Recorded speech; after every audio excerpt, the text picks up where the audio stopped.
بسم اللہ الرحمن الرحیم۔ الحمد للہ رب العالمین، والصلاة والسلام علی سید المرسلین و خاتم النبیین، اما بعد۔ صحیح بخاری، باب کتاب التہجد، حدیث نمبر 1130، اردو ترجمہ۔ آقا حضرت صلی اللہ علیہ وسلم رات کو نماز میں اتنی دیر تک کھڑے رہتے کہ پاؤں سوج جاتے، اور حضرت عائشہ رضی اللہ عنہا نے فرمایا آپ صلی اللہ علیہ وسلم کے پاؤں پھٹ جاتے تھے۔ فطور کے معنی عربی زبان میں پھٹنا، اور قرآن شریف میں لفظ انفرت اسی سے ہے، یعنی جب آسمان پھٹ جائے۔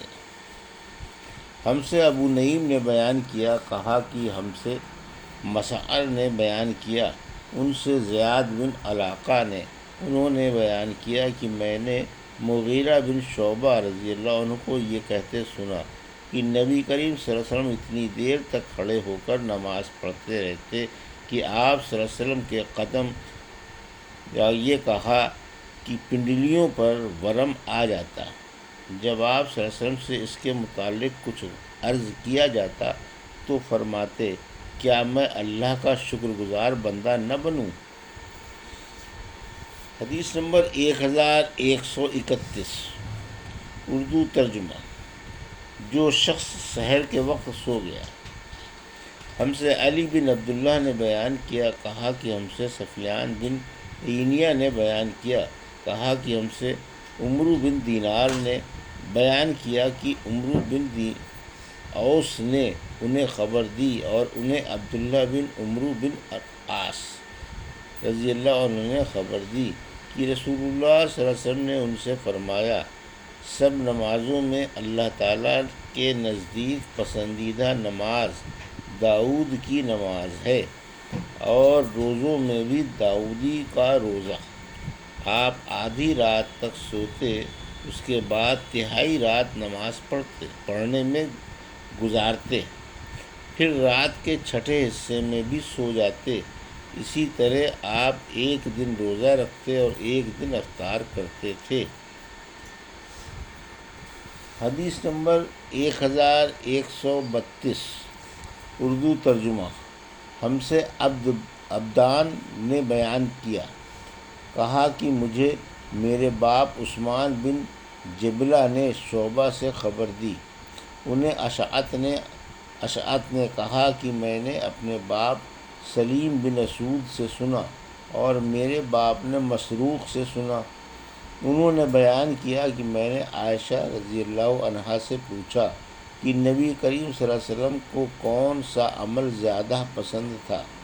آپ نے جواب دیا کہ جس پر ہمیشگی کی جائے، خواہ وہ کوئی بھی نیک کام ہو۔ میں نے دریافت کیا کہ آپ رات میں نماز کے لیے کب کھڑے ہوتے تھے؟ آپ نے فرمایا، جب مرغ کی آواز سنتے۔ ہم سے محمد بن سلام نے بیان کیا، کہا کہ ہمیں ابو الاحوص سلام بن سلیم نے خبر دی، ان سے اشعت نے بیان کیا کہ مرغ کی آواز سنتے ہی آپ کھڑے ہو جاتے اور نماز پڑھتے۔ حدیث نمبر 1133، ہم سے موسیٰ بن اسماعیل نے بیان کیا، کہا کہ ہم سے ابراہیم بن سعد نے بیان کیا، کہا کہ میرے باپ سعد بن ابراہیم نے اپنے چچا ابو سلمہ سے بیان کیا کہ حضرت عائشہ صدیقہ رضی اللہ عنہا نے بتلایا کہ انہوں نے اپنے یہاں سحر کے وقت رسول اللہ صلی اللہ علیہ وسلم کو ہمیشہ لیٹے ہوئے پایا۔ حدیث نمبر 1134، اردو ترجمہ۔ اس بارے میں جو سحری کھانے کے بعد صبح کی نماز پڑھنے تک نہیں سویا۔ ہم سے یعقوب بن ابراہیم نے بیان کیا، کہا کہ ہم سے روح بن عبادہ نے بیان کیا، کہا کہ ہم سے سعید بن ابی عروبہ نے بیان کیا، ان سے قتادہ نے، ان سے انس بن مالک رحمۃ اللہ علیہ نے کہ نبی کریم صلی اللہ علیہ وسلم اور زید بن ثابت رضی اللہ عنہ دونوں نے مل کر سحری کھائی۔ سحری سے فارغ ہو کر آپ نماز کے لیے کھڑے ہو گئے اور دونوں نے نماز پڑھی۔ ہم نے انس رضی اللہ عنہ سے پوچھا کہ سحری سے فراغت اور نماز شروع کرنے کے درمیان کتنا فاصلہ رہا ہوگا؟ آپ نے جواب دیا کہ اتنی دیر میں ایک آدمی 50 آیتیں پڑھ سکتا ہے۔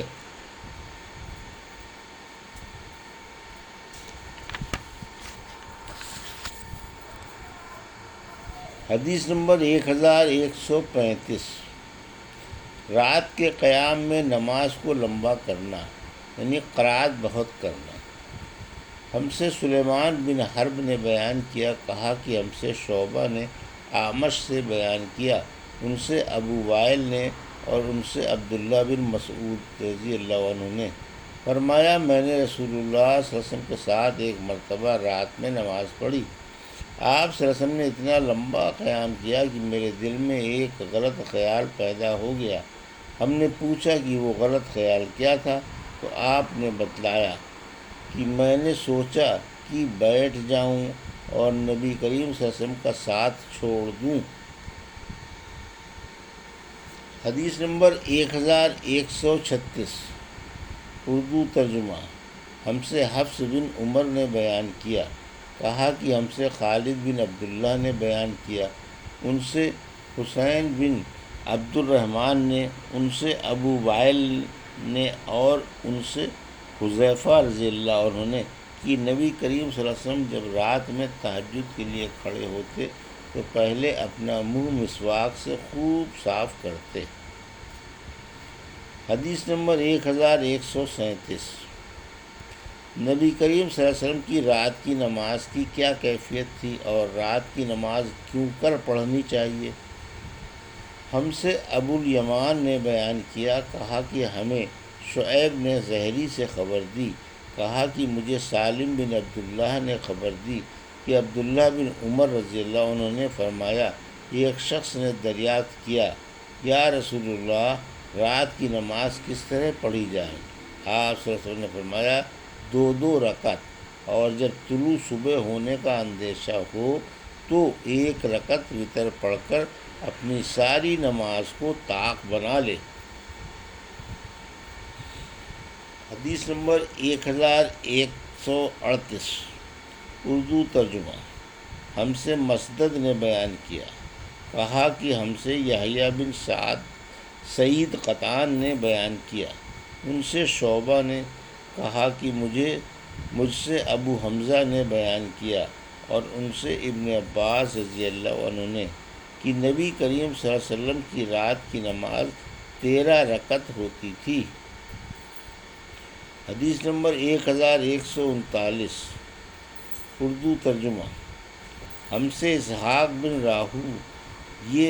راہویہ نے بیان کیا، کہا کہ ہم سے عبید اللہ بن موسیٰ نے بیان کیا، کہا کہ ہمیں اسرائیل نے خبر دی، انہوں نے ابو حسین عثمان بن عاصم نے، انہیں یحییٰ بن وصاب نے، انہیں مسروق بن اجدع نے، آپ نے کہا کہ میں نے حضرت عائشہ صدیقہ رضی اللہ عنہا سے کہ نبی کریم صلی اللہ علیہ وسلم کی رات کی نماز کے متعلق پوچھا تو آپ صلی اللہ علیہ وسلم نے فرمایا، آپ صلی اللہ علیہ وسلم 7، 9 اور 11 تک رکعتیں پڑھتے تھے، فجر کی سنت اس کے سوا ہوتی۔ حدیث نمبر 1140، ہم سے عبید اللہ بن موسیٰ نے بیان کیا، کہا کہ ہمیں حنظلہ بن ابی سفیان نے خبر دی، انہیں قاسم بن محمد نے اور انہیں حضرت عائشہ صدیقہ رضی اللہ عنہا نے، آپ نے بتلایا کہ نبی کریم صلی اللہ علیہ وسلم رات میں 13 رکعتیں پڑھتے تھے، وتر اور فجر کی 2 سنت رکعتیں اسی میں ہوتیں۔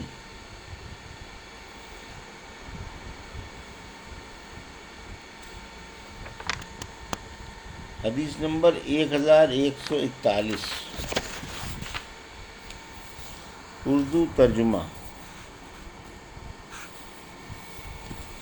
آن حضرت صلی اللہ علیہ وسلم کی نماز رات میں اور سو جانا اور رات کی نماز میں سے جو منسوخ ہو اس کا بیان۔ اور اللہ تعالیٰ نے اس باب میں سورہ مزمل میں فرمایا، اے کپڑا لپیٹنے والے، رات کو نماز میں کھڑا رہ، آدھی رات یا اس سے کچھ کم، صبح طویلہ تک۔ اور فرمایا، اللہ پاک جانتا ہے کہ تم رات کی اتنی عبادت کو نبھا نہ سکو گے تو تم کو معاف کر دیا۔ وَاسْتَغْفِرُوا اللَّهَ إِنَّ اللَّهَ غَفُورٌ رَحِيمٌ تک۔ اور حضرت عبداللہ بن عباس رضی اللہ عنہ نے کہا، قرآن میں جو لفظ ناشئۃ اللیل ہے تو نشاء کے معنی حبشی زبان میں کھڑا ہوا اور وطا کے معنی موافق ہونا، یعنی رات کا قرآن کان اور آنکھ اور دل کو ملا کر پڑھا جانا ہے۔ ہم سے عبدالعزیز بن عبداللہ نے بیان کیا، کہا کہ مجھ سے محمد بن جعفر نے بیان کیا، ان سے حمید طویل نے، انہوں نے انس رضی اللہ عنہ سے سنا، وہ کہتے تھے کہ رسول اللہ صلی اللہ علیہ وسلم کسی مہینے میں روزہ نہ رکھتے تو ایسا معلوم ہوتا کہ اب آپ صلی اللہ علیہ وسلم اس مہینے میں روزہ ہی نہیں رکھیں گے، اور اگر کسی مہینے میں روزہ رکھنا شروع کرتے تو خیال ہوتا کہ اب آپ کا اس مہینے کا ایک دن بھی بغیر روزے کے نہیں رہ جائے گا۔ اور رات کو نماز تو ایسی پڑھتے تھے کہ تم جب چاہتے آپ کو نماز پڑھتے دیکھ لیتے اور جب چاہتے سوتا دیکھ لیتے۔ محمد بن جعفر کے ساتھ اس حدیث کو سلیمان اور ابو خالد نے بھی حمید سے روایت کیا ہے۔ یہ تھی صحیح بخاری باب کتاب التہجد کی حدیث نمبر 1130 سے 1141 کا اردو ترجمہ جو ابھی آپ نے سماعت فرمایا۔ اللہ سے دعا ہے کہ اللہ ہمیں ان حدیثوں کی صحیح سمجھ عطا فرما اور ان پر عمل کرنے کی توفیق عطا فرما، آمین یا رب العالمین۔